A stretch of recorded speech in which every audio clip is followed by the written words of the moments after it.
여호수아 6장 15절에서 21절까지 읽겠습니다.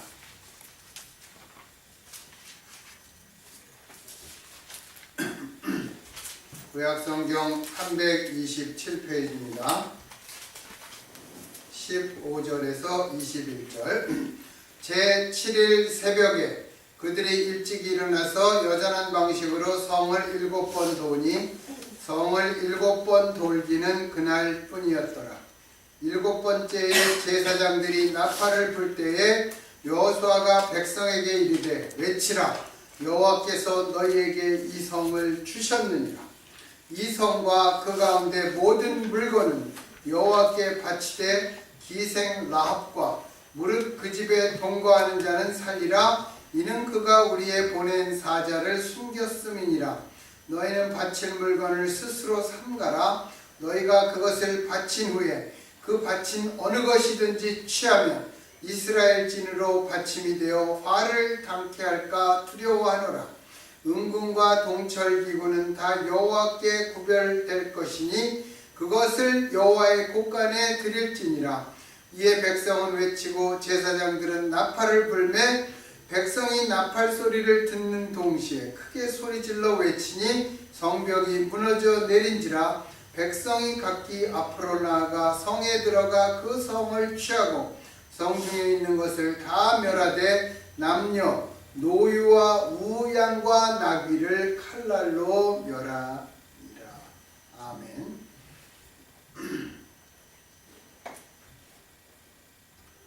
여호와의 종 모세가 죽었을 때 이스라엘은 모압 평지에 진을 치고 있었습니다. 이스라엘은 갈릴리에서부터 이렇게 유다까지 이렇게 요단강이 이렇게 흐르고 있으면 모압은 이 동쪽 편에 있었던 것입니다. 이집트는 서쪽 편에 있었고 그래서 이렇게 요단강 밑으로 해서 동쪽으로 이렇게 올라왔습니다. 이제 요단강을 건너서 이제 여리고를 나아가야 하는 것입니다. 모세가 죽었을 때 하나님께서는 눈의 아들 여호수아에게 이렇게 말씀하셨습니다. 내 종 모세는 죽었다. 이제 너는 모든 백성을 이끌고 요단을 건너 내가 너희 자손에게 주는 땅으로 가라. 내가 모세에게 약속한 것처럼 너희 발바닥으로 밟는 곳마다 너희에게 줄 것이다. 나는 너를 떠나지 않을 것이다. 내가 가는 곳마다 내가 너와 함께 할 것이다. 이것이 하나님의 놀라운 약속이었습니다. 그 약속을 붙잡고 여호수아는 이스라엘과 더불어 요단강을 건넜습니다. 이스라엘과 더불어 갔다는 것입니다. 자기 혼자 가지 않고 나 혼자의 신앙이 좋다고 나 혼자 간 것이 아니라 믿음이 연약해 보이는 그러한 모든 사람과 더불어 요단강을 건넌 것입니다.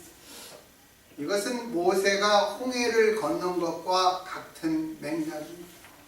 우리가 집안에서 정말 어린 자녀들이 아직 믿음이 무엇인지 몰라도 아버지와 어머니나 그들의 믿음이 정말 자녀와 다른 식구들과 더불어 요단강을 건너는 것입니다. 우리가 여호수아서는 크게 두 부분으로 나눕니다.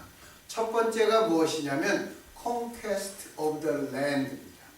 그 땅을 정복하는 것입니다. 그리고 두 번째 Division of the Land, 땅을 나누는 것입니다. 자, 땅을 정복할 때 우리가 모두 힘을 합쳐서 정복해야 된다는 것이 이스라엘의 하나의 정신이었습니다. 그리고 제일 먼저 여리고성을 무너뜨립니다. 그리고 나서 어디서부터 정복할 것인가? 남쪽으로부터 시작해서 북쪽까지 정복하는 것이 그 Conquest of the Land, 그것의 시작입니다. 그들의 캠페인이 남쪽에서 시작한 것입니다. 땅을 정복하고 33번의 전투를 다 마친 다음에 이제 땅을 나눕니다. 12지파에게 어떤 지파가 어떤 곳의 땅을 가질 것인가, 그것을 그들은 기업이라고 불렀습니다. 그리고 다 다 나누고 난 다음에 여호수아가 이스라엘을 불러놓고 그렇게 말합니다. 나와 내 집은 오직 여호와를 섬길 것이다. 너희는 누구를 섬기겠느냐? 이렇게 묻습니다. 여호수아서는 24장으로 된 짧은 책이지만 물론 신약에 비하면 길죠. 그렇지만 이러한 내용이 들어있는 것입니다. 모세가 이루지 못했던 그 카리스마가 뛰어나고 정말 모든 것을 압도한 모세가 이루지 못한 것을 여호수아가 이룬 것입니다. 우리가 올해 1월, 2월 정말 제가 이 믿음에 대해서 계속 설교를 하고 있습니다. 오늘까지 2월 말까지 올해 초라고 생각하기 때문에 올해 초에 우리가 믿음으로 우리 자신을 무장하고 올해 말에 나가서 정말 이 여호수아의 믿음, 정복하는 믿음으로 나가서 우리 모두가 지금까지 하나님께서 약속하시고 주시겠다는 그 기업, 못 받은 것들, 그것들을 올해 우리가 받고 정복하고 누리고 살기를 간절히 소원하면서 이 정복하는 믿음에 대해서 말씀을 나누려고 하는 것입니다. 하나님의 이 풍성한 약속, 나는 너를 떠나지 않을 것이다. 네가 발바닥으로 밟는 곳마다 모두 너희에게 줄 것이다. 이것은 여호수아에게만 한 것이 아닙니다. 믿음의 조상 아브라함이 네가 걸어다니고 네가 방랑하는 모든 것을 내가 너와 내 자손에게 줄 것이다 그랬습니다. 여러분, 하나님께서 또 뭐라 그랬습니까?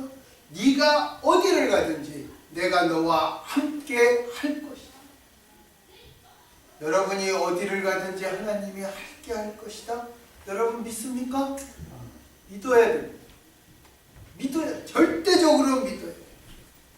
또 이것은 제가 이렇게 여기서 말씀을 나누지만 전태하는 말이기도 합니다. 하나님의 이 풍성한 약속, 네가 어디를 가든지 내가 너와 함께 하겠다. 네 발로 밟는 곳 내가 다 너에게 주겠다. 이 풍성하고 놀라운 약속과 그 기업들을 우리가 믿음으로 붙잡기만 하면, 우리가 동시에 믿음으로 정복하기만 하면 우리는 그 약속과 기업을 누리게 되는 것입니다. 그래서 이 삶은 전투적인 삶입니다. 믿음의 삶은 전투적인 삶입니다. 도전하는 삶입니다. 가만히 있는 삶이 아니라 날마다 내 자신과 치열하게 싸우며 성장하는 삶입니다. 여러분, 물론 때때로 우리는 패배합니다. 때때로 우리는 낙심할 때도 있습니다. 그렇지만 우리는 패배를 두려워하지 않고 패배를 겁내지 않고 우리는 삽니다. 예수 그리스도 안에서 이미 예수 그리스도께서 이미 이기셨고 예수 그리스도 안에서 우리가 그 삶을 살고 있는 것입니다. 성경을 읽어보면 수많은 믿음의 선조들 중에 그 누구라도 실패 한 번 하지 않고 좌절 한 번 하지 않고 살았던 믿음은 단 한 사람도 없습니다. 그러나 그들은 패배하면 패배할수록 하나님을 더욱더 세게 붙잡고 전투적으로 살았습니다. 그래서 그들은 항상 하나님의 약속을 믿음으로 누리며 풍성하게 살았습니다. 그럼에도 오늘날 많은 그리스도인들이 승리의 삶을 살지 못합니다. 하나님께서 약속하신 그 축복의 기업을 정복하지 못하고 사는 경우가 많습니다. 이것은 저와 우리들의 이야기이기도 합니다. 출애굽하고 나서 이스라엘은 가나안 땅을 순식간에 정복하고 여리고 성도 일찌감치 점령했어야 합니다. 그러나 이스라엘은 하나님께서 기업으로 주신 가나안 땅을 정복하기 위해 전진하기보다는 이집트에서 먹던 음식을 더 많이 그리워하고 하나님의 말씀에 귀를 기울이기보다는 과거 이집트의 노예 생활을 더 편안하게 생각했습니다. 그래서 그들은 정복하기 위해서 땀 흘리는 노력과 믿음의 순종을 하지 않고 전투가 없는 그러한 삶을 계속 살았기 때문에 인생의 기회를 40년 동이나 광야에서 헛되이 허비해버린 것입니다. 여러분은 전투하지 않는 그러한 믿음의 삶을 살면서 허비한 시간들이 없습니까? 우리 모두는 다 그런 것이 있습니다. 우리도 광야에서 유리했던 이스라엘 백성처럼 살 때가 얼마나 자주 있는지 모릅니다. 여러분, 성경을 보면 이집트 사람들이 자기들의 노예였던 이스라엘 백성을 왜 내보냈습니까? 하나님의 역사가 있었기 때문입니다. 10가지 재앙이 있었습니다. 두 번째로 모세가 중심이 된 이스라엘의 믿음이 있었기 때문입니다. 또 어떻게 홍해가 이스라엘 앞에서 갈라졌습니까? 하나님께서 모세에게 명령하셨고 모세는 하나님의 말씀대로 지팡이를 들고 바다를 향해 내뻗는 그 믿음이 있었기 때문입니다. 어떻게 여호수아가 요단강을 건널 때 그 봄에 물이 항상 가득 찰 때 정말 그 물이 딱 멈춰서 그 물이 사르밧 가까운 곳으로 흘렀습니까? 이스라엘이 그래서 어떻게 맨 땅을 밟고 건널 수 있었습니까? 그것도 하나님께서 명령하셨고 하나님의 백성의 믿음 때문이었습니다. 여러분, 줄탁동시라는 말 들어보셨죠? 줄탁동시. 줄이라는 것은 병아리가 계란 안에서 나오려고 안쪽에서 계란을 쪼는 것입니다. 탁은 어미닭이 자기 새끼가 나오기 위해서 바깥에서 그 병아리가 쪼는 계란 부분을 어미닭이 쪼는 것입니다. 동시에 줄탁 동시입니다. 병아리가 쪼는 것과 어미닭이 쪼는 것이 같이 이루어진다, 그것입니다. 하나님의 명령, 하나님의 말씀에 있는 곳에 정말 이스라엘의 믿음이 그곳에 있어야 하는 것입니다. 하나님께서 우리에게 말씀하실 때 우리의 믿음이 있어야 되는 것입니다. 하나님께서 쳐들어가라! 그런데 이스라엘이 쳐들어가지 않았습니다. 그러니까 하나님께서 진노하셨습니다. 그 다음날 하나님은 쳐들어가라 소리 하지 않았는데 이스라엘만 쳐들어갔습니다. 그러니까 어떻게 했습니까? 연약한 적에게 패배했습니다. 하나님께서 쫄 때 인간이 쪼아야 되는 것입니다. 쉽게 말해서 하나님이 손바닥을 칠 때 인간이 그 손바닥을 딱 같이 마주쳐야 되는 것입니다. 이게 줄탁동시고 하나님의 명령과 이스라엘의 믿음이 하나 같은 시간에 이루어져야 한다는 것입니다. 물론 이스라엘은 우리가 광야 생활을 보면 불평도 많이 했고 원망도 많이 했습니다. 그럼에도 이스라엘은 불평과 원망 속에서 믿음으로 광야길을 한 걸음씩 한 걸음씩 계속 걸어 나갔습니다. 자기도 알지 못하는 사이에 믿음으로 훈련받았고 자신들도 어디로 가는지 몰랐음에도 믿음으로 전진했던 것입니다. 믿음은 그리스도인들의 시작이고 믿음은 그리스도인들의 종착지입니다. 믿음으로 우리들은 구원을 얻고 믿음으로 우리는 주의 약속과 기업들을 정복하기 위해 도전합니다. 그리고 믿음으로 하나님의 축복을 누리는 것입니다. 오늘 본문에 보면 지금 이스라엘은 견고한 여리고성을 마주하고 서 있습니다. 여리고성을 무너뜨리는데 동원할 수 있는 인간적인 수단은 아무것도 없습니다. 그들은 특공대를 훈련시키지도 않았고 무기를 만들어 무장하지도 않았습니다. 오직 거기에 보면 하나님의 말씀과 이스라엘의 순종만 있었습니다. 여기서 생각해 보면 광야를 들어올 때 40년 전에 모세는 12명의 정탐꾼을 가나안 땅에 들여보냈습니다. 그들이 40일 동안 정탐한 다음에 돌아와서 여호수아와 갈렙을 뺀 나머지 10명은 어떻게 보고했습니까? 그 땅의 거민은 강하고 성읍들은 견고하고 거기에서 아낙 자손을 보았는데 우리는 그들 앞에 마치 메뚜기 같다고 스스로 비하했습니다. 그리고 그들은 우리는 능히 그들을 정복하지 못합니다. 그들은 우리보다 강합니다. 이렇게 결론 지었습니다. 여러분, 이 사람들이 잘못 판단한 것입니까? 잘못 판단한 것이 아닙니다.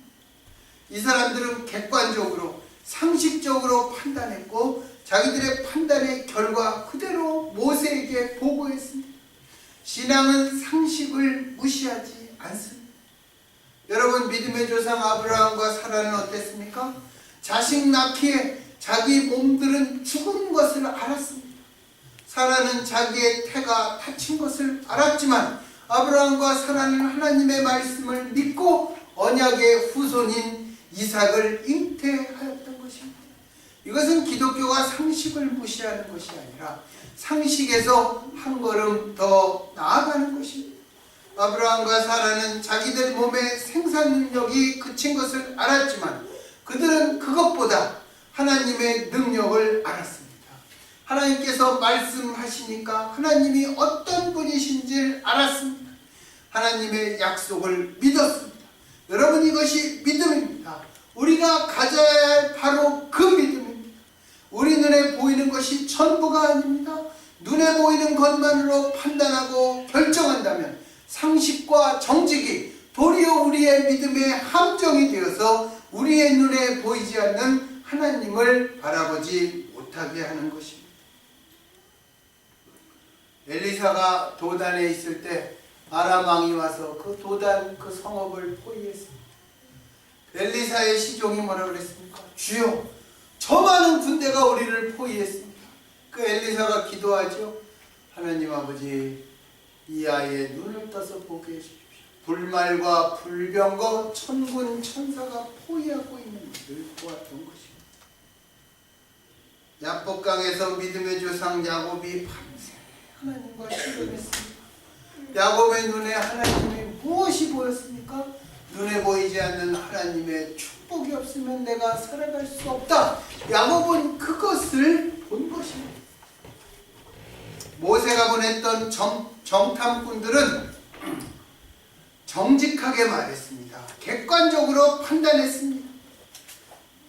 여호수아도 여리고성 앞에서 객관적으로 상식적으로 그 여리고를 무너뜨릴 대책은 없었습니다.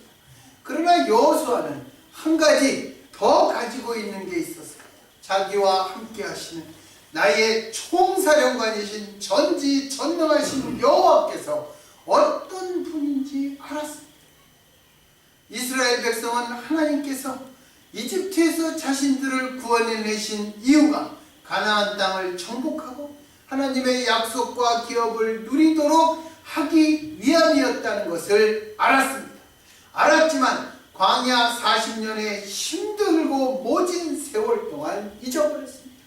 여러분, 우리가 너무나 힘들고 너무나 모질게 살면 하나님의 약속을 잃어버리는 것입니다. 기드온이 자기에게 나타난 여호와의 천사에게 뭐라 그랬습니까? 하나님께서 우리와 함께 하신다고 그랬는데 왜 우리가 이런 블레셋한테 우리가 이 고초를 당해야 되나? 정말 하나님의 약속이 있는 것이냐? 그렇게 여호와의 천사에게 되물었습니다.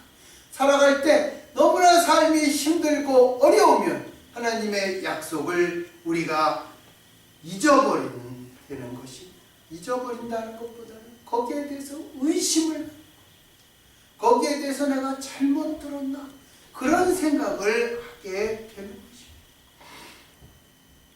이스라엘 백성이 광야 40년 정말 그 사막의 길을 헤매면서 정말 물 없이 정말 맨날 만날만 먹으면서 그들이 정말 하나님의 약속을 잃어버렸습니다.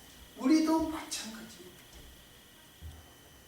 이스라엘 백성이 가나안 땅까지 들어가서 여리고성을 점령도 못해보고 망하게 하기 위해서 하나님께서 홍해를 가르셨겠습니까? 여리고성도 무너뜨리지 못하는 그러한 능력으로 이스라엘을 이집트에서 불러내셨겠습니까? 정탐꾼들은 믿음으로가 아니라 그저 육신의 눈으로 보는 것, 그것으로 그들은 끝내고 말았던 것입니다. 믿음의 눈으로 보지 않았기 때문에 그들은 자신들을 스스로 메뚜기라고 불렀고 그들은 실제로 광야에서 40년 동안 유리하다가 메뚜기처럼 다 죽었습니다. 궁극적으로 하나님께서는 이스라엘을 새 땅에 들어가게 하셨습니다. 여호수아 1장 4절에 보면 내 발바닥으로 밟는 모든 곳을 내가 너에게 주겠다 이렇게 말했습니다. 동시에 우리에게는 우리가 그 땅을 갖고 누릴 만한 전투력을 갖기를 요구하십니다. 또 말씀하시기를 여리고성 앞에 서 있는 이스라엘에게 오늘 그 6장 앞에 2절에 보면 여호수아야 보라 내가 여리고와 그 왕과 용사들을 내 손에 붙였으니 라고 하셨습니다. 이 말은 무엇입니까? 여리고성은 아직도 견고하게 서 있는데 하나님께서 이미 주셨다는 것입니다. 단지 여호수아는 이 명령을 받들고 따르기만 하면 그 성이 하나님께서 주셨다. 그것을 믿기만 하면 된다는 것입니다. 여리고가 아무리 크고 견고하게 서 있다 할지라도 이미 빼앗은 것이나 다름이 없다는 것입니다. 이스라엘은 이제 하나님께서 약속해 주신 승리를 얻기 위해서 어떤 방법이든 하나님께서 말씀하신 그 방법대로만 믿음으로 순종하면 됩니다. 그 방법이 무엇이었습니까? 6일 동안은 하루에 한 바퀴씩 도는 것이었습니다. 제7일째는 7바퀴를 다 돌고 난 후 제사장들은 나팔을 힘차게 불고 백성들은 큰 소리로 함성을 지르는 것입니다. 이스라엘은 무슨 전략을 짜거나 무기로 공격하지 않았습니다. 극히 어리석은 방법 같았지만 그들은 믿음의 방법을 택했던 것입니다. 얼마나 이 방식은 무척이나 정말 어리석기 짝이 없는 그런 방법으로 보입니다. 그렇지만 그것은 하나님께서 정하신 방법이었습니다. 이스라엘은 과연 될까? 그런 의심을 이제는 하지 않았습니다. 그런 염려도 하지 않았습니다. 그만큼 40년 동안 이들이 잘한 것입니다. 그냥 하나님께서 말씀하시니까 그대로 따랐습니다. 그래서 예수님께서도 우리에게 뭐라 그랬습니까? 너희가 어린아이의 믿음을 가지라고 말씀하셨습니다. 여러분, 하나님께서는 어떤 하나님이십니까? 세상에 미련한 자들로 지혜 있는 자들을 이기게 하십니다. 세상에 약한 것들로 강한 것들을 부끄럽게 하십니다. 그래서 하나님께서는 모세의 나무지팡이를 통해서 출애굽 이집트 왕 파라오를 물리치고 출애굽을 이루셨고 한 작은 소년의 물매 돌멩이 하나로 골리앗을 넘어뜨리고 블레셋 군대를 물리치셨습니다. 우리 예수님은 세상 사람들이 저주하고 당시에 최고의 수치로 생각하던 십자가에 달려서 비참하게 돌아가신 것 같지만 그 돌아가심으로 온 세상을 구속하시고 모든 죽음을 이기셨던 것입니다. 하나님의 방식은 어리석게 보입니다. 그러나 믿음의 사람들은 그 방식을 어리석게 보지 않습니다. 여리고의 승리는 하나님을 믿는 믿음으로 얻은 승리였습니다. 여러분, 투쟁으로 얻은 승리, 쟁취한 승리에는 감사가 없습니다. 우리나라 한국에 보면 물론 어느 나라도 다 합니다. 그리스도 경제 위기가 닥치니까 모든 사람이 거리로 나와서 몰려나와 데모를 하고 또 우리나라 특별히 노조 정말 투쟁을 하죠. 투쟁. 그래서 얻습니다. 자기들이 원하는 것을 얻습니다. 그런데 거기에는 감사가 없습니다. 내가 싸워서 얻은 승리이기 때문입니다. 그러나 하나님의 말씀에 순종해서 얻은 승리에는 감사가 있습니다. 하나님께 영광을 돌립니다. 왜 그렇습니까? 하나님께서 주신 것임을 알기 때문입니다. 그래서 에베소서에서는 뭐라 그랬어요? 심지어 하나님의 구원도 선물이다. 그렇게 얘기한 것입니다. 거기에서 말하는 구원이 단순히 우리가 죽어서 갈 천국만 얘기하는 것입니까? 구원을 이미 가지고 있는 자의 그 평생에 걸친 모든 삶을 얘기하는 것입니다. 그것도 선물이라는 것입니다. 빌립보서 4장 6절에 보면 아무것도 염려하지 말고 너의 구할 것을 기도와 간구로 감사함으로 하나님께 아뢰라. 그러면 모든 지각에 뛰어나신 하나님의 평강이 너의 마음과 생각을 지키시리라. 이 주님의 말씀을 믿고 아무것도 염려하지 말고 이제부터 우리가 기도할 때는 무조건 감사함으로 기도드릴 때 우리가 기도하는 그 하나님께서 주시려고 하시는 그 기업, 그것을 우리가 믿음으로 정복하게 되는 것입니다. 2013년 지금까지 받지 못한 그러한 주의 기업, 누리지 못한 주의 약속, 그것을 우리가 손으로 붙잡고 우리가 정복하는 믿음, 그 한 해가 되기를 정말 축원합니다. 예레미야서 33장 3절에 보면 하나님이 예레미야에게 뭐라 그랬습니까? 너는 내게 부르짖으라. 여러분, 우리의 지금 형편이 예레미야보다 더 나았습니까? 예레미야 때 저기 유다가 망했습니다. 그러한 상황에서 예레미야에게 하나님께서 하시는 말씀입니다. 너는 내게 부르짖으라. 내가 내게 응답하겠고 내가 알지 못하는 크고 비밀한 일을 보여주겠다고 약속하셨습니다. 반드시, 이 말이 무엇입니까? 예레미야는 어떤 선지자입니까? 눈물의 선지자입니다. 그 눈물의 선지자를 향해서 예레미야는 예루살렘이 멸망한 것을 보고 심지어 애가까지 지었던 그 예레미야가 지은 그 러멘테이션, 그 애가까지 지었던 그러한 선지자, 그 눈물의 선지자에게 반드시 이루어 주신다는 그러한 약속, 그것을 주신 것입니다. 예레미야에게 하신 말씀이 성경에 기록되었습니다. 그 말은 무엇입니까? 그 말씀을 읽는 자 모두에게 주시는 말씀인 것입니다. 하나님의 약속이 반드시 이루어진다는 믿음을 갖고 우리도 전투적으로 하나님께 부르짖으며 주의 약속과 기업을 받고 누리는 이 2013년이 되기를 정말 간절히 축원합니다. 우리가 정말 전투적인 믿음, 그것 이전에 하나님의 나한테 주신 말씀을 받고 그 말씀을 붙잡고 절대로 놓지 않으면서 우리가 살아가길 기도합니다. 우리 모두 정말 그 기도로 무장하고 나아가야 할 것입니다. 주의 말씀이 또한 우리를 그 길로 인도해 주신다고 약속합니다.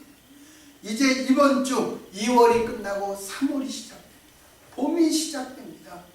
정말 제가 겨울만 되면 이렇게 나뭇잎을 다 떨군 나무 앞에 항상 제가 한 번씩 서서 나무를 바라봅니다.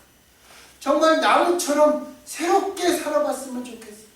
내가 걸치고 있는 나를 위장하고 나를 가리고 있는 것 다 떨어내버리고 정말 내 속에 있는 모습 그대로 언제나 변치 않는 기둥과 나무가지들, 그런 것들만 그대로 내가 드러낸 다음에 새로 봄이 오면 싹을 내면서 정말 새롭게 살아보고 싶은 것이 저의 솔직한 고백입니다.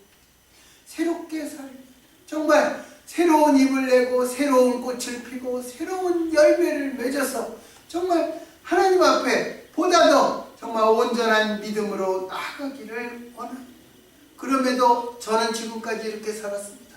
하나님의 계시를 듣고 하나님의 환상을 듣고 음성을 듣고 그래도 정말 될까 안 될까 그렇게 믿으며 살아왔습니다. 그렇게 믿으며 살아오니까 하나님께서도 응답을 그렇게 하시는 것 같아요. 될까 안 될까로 응답하시는 것 같습니다. 하나님께서 내게 주신 말씀, 하나님께서 내게 주신 약속, 하나님께서 내게 주신 기업이 반드시 이루어진다는 믿음, 그 믿음을 우리가 먼저 갖고 두 번째, 어떻게든 그 믿음으로 하나님의 기업을 정복해야 되겠다는 신앙.